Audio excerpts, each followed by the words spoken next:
Amy, I know you like jokes, puns, and riddles. So here's a riddle for you. You ready? I'm ready. All right. What covers 326 million cubic miles, makes up 73% of your brain, sickens about half the world's poor at any one time, and kills 5 to 10 times more people in Africa than war every year? Well, first of all, I don't like this riddle, Holland. This is sad. It is, yeah. This is not a fun riddle. I like fun riddles, like funny things. This is not funny. Tell me what the answer is. It's water. Huh. Okay. Mm-hmm. Well, that is very interesting. It is rather sad. We're going to have to come up with some better jokes. But did you know, Holland, that there is no new water? This is kind of disgusting. Again, we're starting with some things that aren't funny and kind of gross. But we are drinking the same water that a dinosaur drank years ago. That's kind of disturbing, actually. Agreed. Okay, water, clean water, is so common throughout the developed world, we don't really think about it. But water is the most valuable resource we have. I mean, we could live without oil, we could live without gold, we could live without plutonium, but try going even 1 week without water. Yeah, that's not going to happen. And water influences global politics, local politics, economics, and climate change, and is arguably the most important substance on Earth. The story surrounding who gets clean water, how water gets from the ground to our tap, and who's protecting our water supply. These are some intriguing stories, Holland, and I'm really excited about this episode. We have some intriguing people here to tell those stories, too. Hi, I'm Holland Webb. Hi, I'm Amy Boland. And you're listening to The Afterword, a conversation about the future of words. Emerald Clark is the public relations manager for Greenville Water, which provides the water to more than 500,000 people in the upstate of South Carolina. Thanks for joining us, Emerald. Thanks for having me, Amy and Holland. I appreciate it. We're looking forward to talking about one of our favorite things here at Greenville Water is water. Right? Yeah, that's awesome. And we also have Mark Smith. He's the executive director of Impact Water, an organization that to date has provided clean, accessible water to more than 10,000 Hondurans living in 40 remote villages. So welcome, Mark. Oh, it's just such a privilege to be here and talk about something that's so near to my heart when, you see clean water and all the effects of it. So let's start with that. In just 60 seconds each, would you mind sharing the Cliff Notes version of your life and who you are so we know what we're jumping into here? Sure, 60 seconds is not a long time, but I'll try to hit the mark. So a little bit about myself. My background in Greenville spans just over 15 years. I moved here from Columbia after graduating from the University of South Carolina. Public relations is my background. It's my love.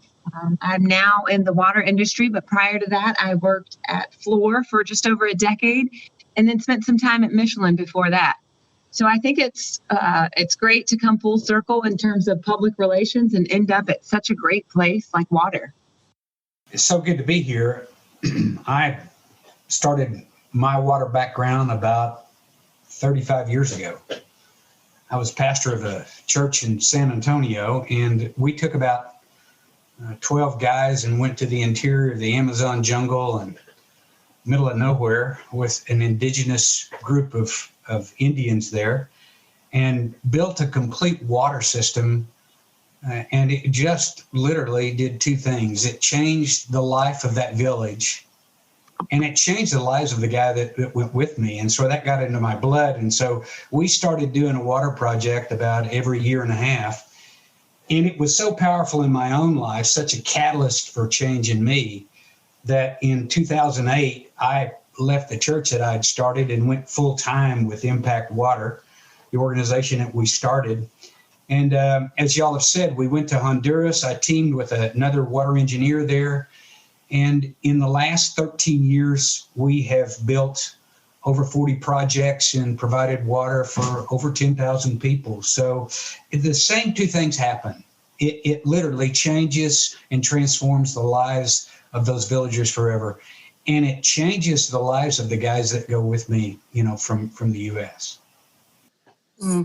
That's wonderful. Both of you, thank you so much for sharing your Cliff Notes version and giving us a little picture of who you are and allowing our listeners to get familiar with you as you join us here at the table at the Afterword.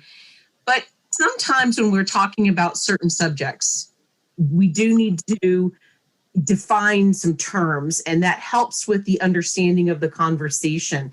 And, again, for those of us who have lived in a place with clean water, maybe we don't think about these concepts too often, but maybe by defining them, it will help us dig in a little bit more and consider water globally. So it doesn't matter who pops in with the definition. Maybe both of you want to, it's okay, but I'm just going to rapid fire hit these words and we'll see what we come up with. So the first one is watershed. What is that?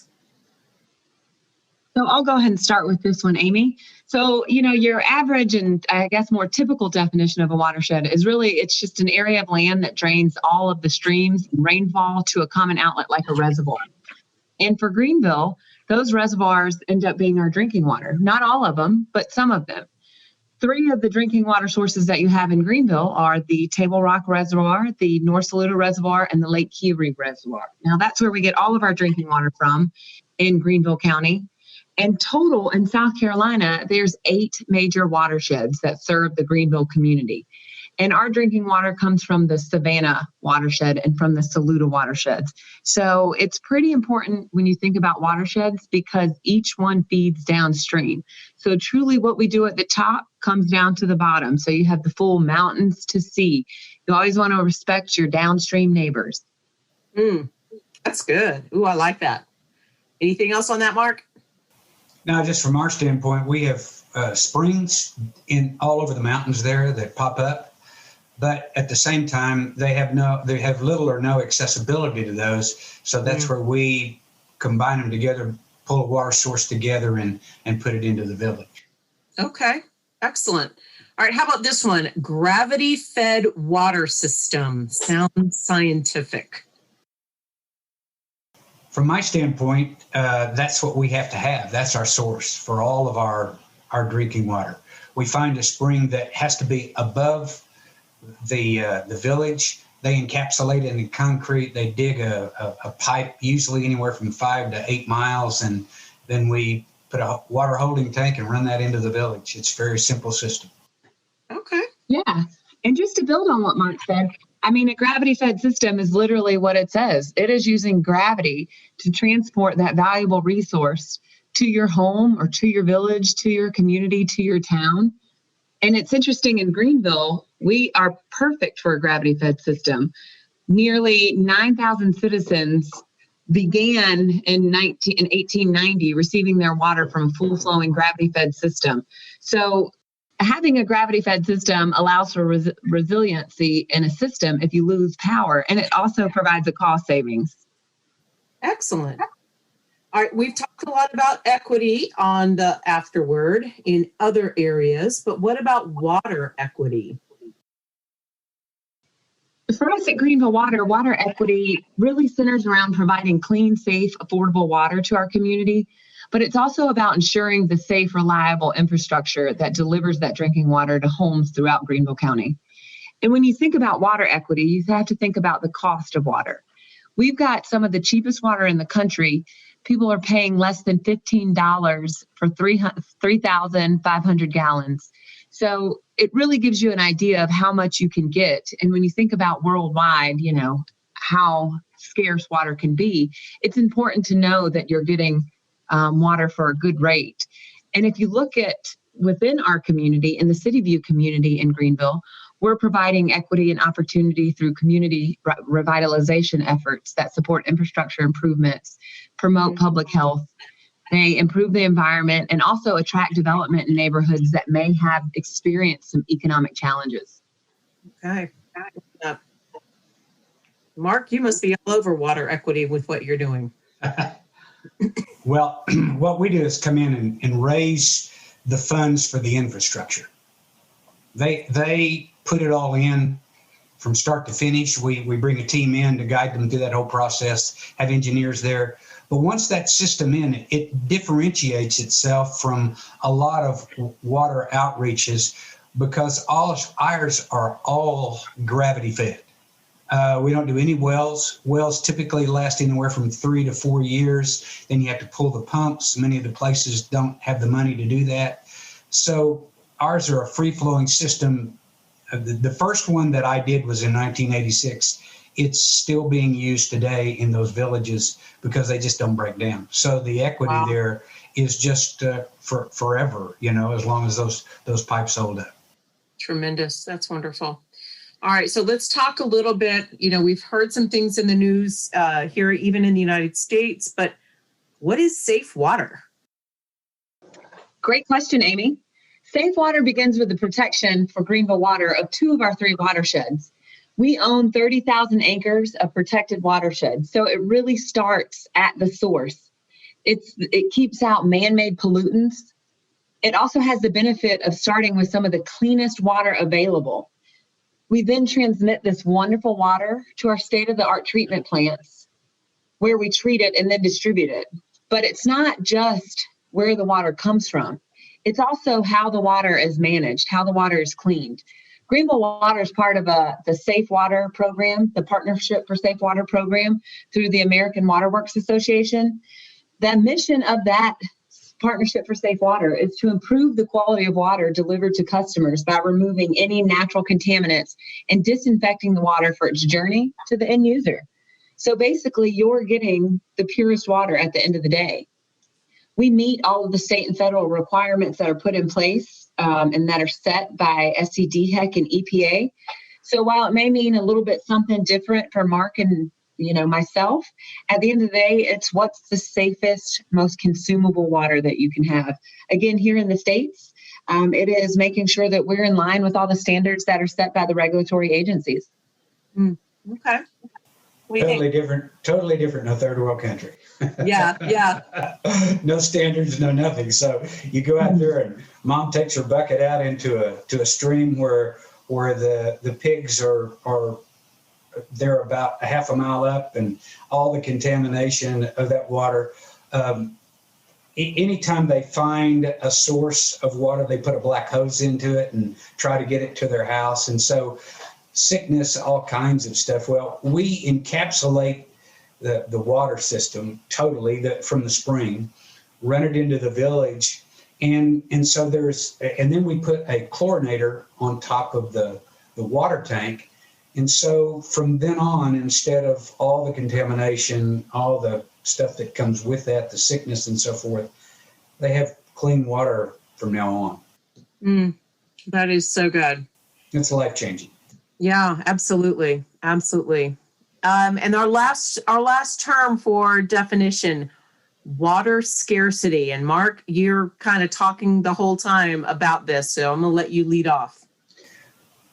Well, that's the problem. In Honduras, there are 17,000 villages that don't have clean water. Now, they're in a country that has plenty of springs, but they have to, they go to a contaminated source. So pure water and getting pure water is just incredibly hard. I've been all over the world with Impact. We went to Africa. Being in a third world country like Africa, scarcity there is even more pronounced in the sub-Saharan countries.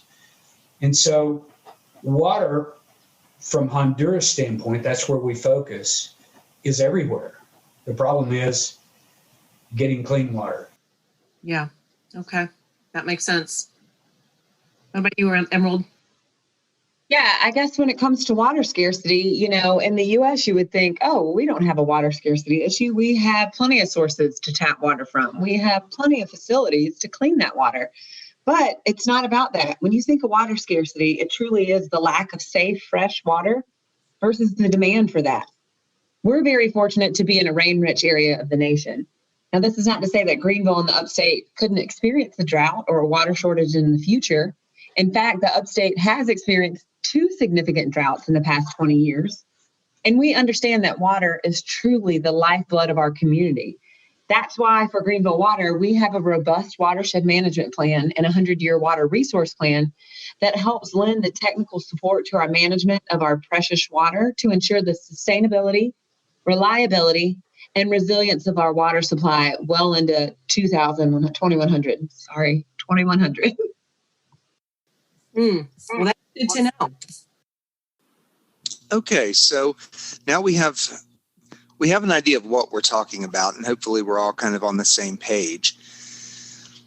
Let's look a little bit at, if you want to say, the history of water.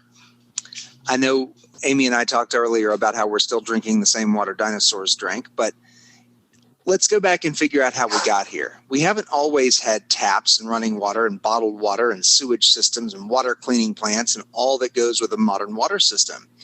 So would you tell us the story of how we got from the days when people in the U.S. went to the river or the well with a bucket and drew up water for drinking and cooking and laundry and cleaning and baths, all the way to today where we have taps and bottles and filters? Yeah, Holland, I think that is a great question. And not just in the U.S., but I can get even more specific and truly tell you the story of Greenville and how Greenville got its water.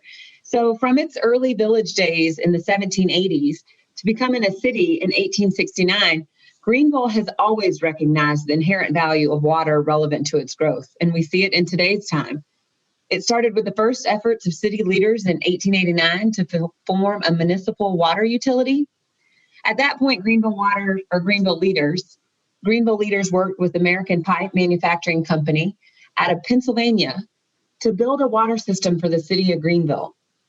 It was around 1918 when ownership transferred from Paris Mountain Water Company to the newly formed Commissioners of Public Works of the city of Greenville, which we all know now as Greenville Water. But during this time, reservoirs and pump stations were being built to keep pace with Greenville's growth. That's when we started seeing the first lines being laid. 8 miles of 12-inch line were laid, and the nearly 9,000 citizens of Greenville, believe that, 9,000 compared to today. But back then, the nearly 9,000 citizens of Greenville began receiving their water from a full-flowing gravity-fed system. So that's important. Again, that allows for resiliency in the system and cost savings. But then you had the textile industry in the First World War. Greenville was seeing significant growth and a need for pristine, stable water source that could meet the projected long-range expectations of a thriving city. This is where visionary leadership led to the construction of what we know now as Table Rock Dam and Reservoir. That happened in 1925 and was finally placed into service in 1930. But they didn't stop there. They knew we needed more. So they took significant steps to meet that growing demand for water and also for sustaining that quality of life. So long-range planning steps were taken to develop another water supply at our North Saluda River. So that resulted in ultimately a new reservoir. And today, those 2 reservoirs, along with Lake Kiowee, are what provides Greenville County with their drinking water. Today, Greenville Water has over $500 million invested in the water infrastructure that serves Greenville County residents. You know, what's interesting to me that, while this is kind of the history of Greenville, I would imagine that it's translatable to other places in the country where you've started with a small gravity-fed system, and then as more people move in, and Mark, you were sharing that San Antonio is just busting at the seams. So, over time, there has had to be some creative solutions. And it sounds like, Emerald, you've kind of given us that picture of that creative solution for Greenville. But Mark, let's talk about some clean water around the world. 29% of the world's population lacks access to clean drinking water. And dirty water causes about 80% of the diseases. It's the second largest killer of children under 5. And you've shared a little bit about the impact of clean water and sanitation, but let's take it a little bit farther on the community life and the health of those in that community. Yeah, imagine if you would, you get up at 5 o'clock in the morning, and you and the woman of the house, her 5-year-old and 7-year-old makes a trek at least 45 minutes with a 5-gallon bucket and maybe 2 1-gallon jugs to a stream that's contaminated water. She has another 45-minute journey to get back. If she has 5 gallons, she puts that on her head, which is 41 pounds, and she makes that journey, and they make that journey twice a day. And then you drink the water, and you don't know whether you're going to get diarrhea or giardia, dysentery, parasites. I could tell you stories that we probably don't want to publish about even the parasites coming out of their mouths in school. And it's a horrendous situation. And then it's another 3 hours a day that this woman has to work. And if she's washing clothes and she takes her clothes there, then that's an additional 2 or 3 trips. So the intense labor plus the sickness and illness that affects the whole family is just a continuous cycle that puts this ceiling on that community that they can't bust through. That politicians promise, they try to get funds together, but none of that happens, in a regular community in those forgotten villages of Honduras. I really appreciate your word ceiling and just that inability to break through. That's a really great word picture. Thanks for sharing that. Well, there's a village mentality.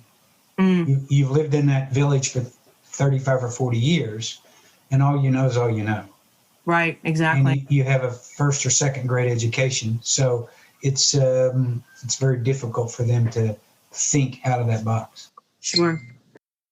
So let's move to a little bit of a different topic and kind of put these two things together that we've been talking about: clean water internationally and domestic water supply. It used to be that clean, accessible water was an issue that only international organizations like Impact Water and others talked about. But then the Flint water crisis happened. From 2014 to 2019, the all-American city of Flint, Michigan, got water contaminated with lead and possibly bacteria. So, Emerald, was that just a weird thing that happened once, or could it happen anywhere? I mean, what are the real threats to the American water system? Holland, you bring up such a great topic, and a topic that I'm sure a lot of us have read about, have watched about, have heard about some way, shape, or form. And really anything can happen when checks and balances in the system fail. Looking at the Flint crisis, there were strictly some bad choices made by several people. Greenville Water, we are very fortunate. Greenville Water is managed by water professionals and committed elected officials. Not only that, but we have regulated oversight by South Carolina DHEC and the EPA. So outside of the mistakes that were made in Flint, aging infrastructure is truly the biggest threat to water security in the U.S. Greenville Water has a large capital water main replacement plan and a financial management plan that allows us to make these changes and manage these changes in a systematic way. It also helps our engineers to determine what system needs we have and plan those improvements to coincide with growth, new water quality regulations, reliability, operational efficiency, and of course, aging infrastructure.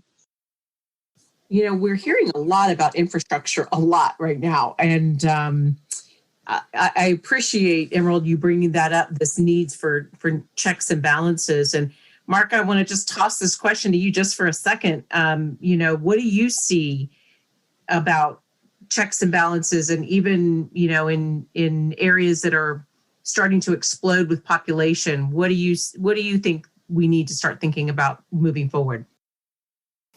That's a huge question.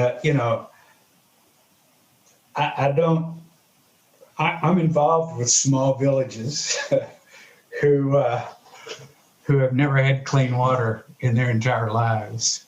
And as one guy says, it's probably above my pay grade to look about the future. But I know that clean water in Central and South America is a problem very few face, very, very few countries face. Everywhere I go, and I've traveled all over Central and South America, I think I've only been one or two places you can turn on the tap and get clean water. Fascinating.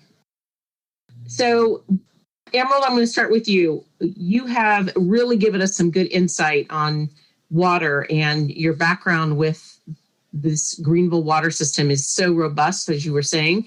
But what do you think is an essential element we need to know and understand as we think about water in the U.S. and around the world? Yeah, Amy, that's a really great question. You know, you said it in your question, essential. It is an essential resource. So how do we manage that? How do we sustain that? How do we conserve that? I think those are all parts that we can influence. Not me in the water sector, not just me in the water sector, but everybody else out there. You know, think about it, when you're out boating or something, you don't want to litter on the water. That's somebody's drinking water source. You don't want to leach oils or chemicals into the water from potentially your lawn during, runoff, because again, that's somebody's drinking water. It's how do we manage this? Also, one of the biggest things that we say around here is healthy forest equal healthy water. So how are you protecting those forests? Are you managing them? Are you protecting them? Are you ensuring the healthy biodiversity within those forests? That all matters. So get involved. How can you conserve water, even at home? Are you taking a long shower? I mean, everybody loves a nice, long, warm shower, but maybe you can shorten your shower. Maybe you set a timer. Turn the water off when you're brushing your teeth. It's little things, and people think, oh, that's not going to add up. But it truly does. When you start putting gallons to showers, gallons to washing, clothes or dishes or brushing your teeth, it all adds up. And as Mark said, 5 gallons is over 40 pounds. I don't know about you, but I don't know that my head can handle 40 more pounds. So it's important that we all conserve and we all do our part and figure out even the smallest things and understand it all makes a difference. Wow. Excellent, Emerald. Thank you so much. What do you think, Mark? What's an essential element? Well, from our standpoint, you go into a village that doesn't they know they want clean water. They've got an idea about it. So we gather the community together, and they've got to be a part of this whole process. They elect a water board where they have 3 people that interfaces with our engineers. And so they're a part of the whole system, so that when we leave there, they can take care of it.